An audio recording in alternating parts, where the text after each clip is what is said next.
Well, the safe harbour reforms introduced in September 2017 have been widely welcomed by many in the marketplace. However, some do see it as a new breeding ground for class action litigation, where it's not just involving directors, but also any advisors who might be involved in safe harbour, such as giving advice as to what is the better outcome for the company. Other interactions, such as the interaction with disclosure obligations, are also now being clarified by the ASX recently. This was a grey area, but the ASX has recently come out and said, notwithstanding directors might believe that they have the benefit of safe harbour, this of itself, as a legal outcome, is not necessarily one that must be disclosed to the marketplace, and it may not have any effect on the price of a company's securities. The other thing that we are seeing in the marketplace is advisors are being very careful in drafting any retainer agreements. An appropriately qualified advisor is not defined in the legislation, nor does it state what qualifications are required.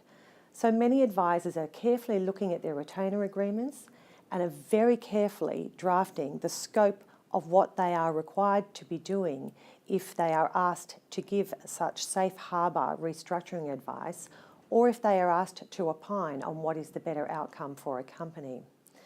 In doing so, they are taking into account whether they might put themselves in a position of conflict if ultimately the restructure fails and a voluntary administrator appointment is required.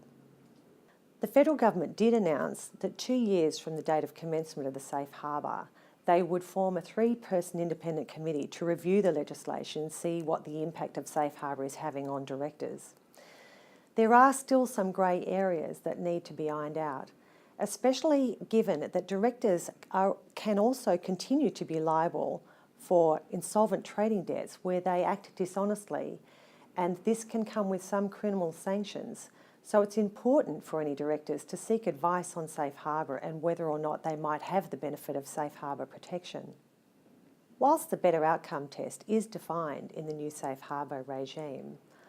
ultimately we see it a possibility that a liquidator might be the one to come forward to the courts and seek to challenge the better outcome test in any restructure where the directors have sought the benefit of the safe harbour regime.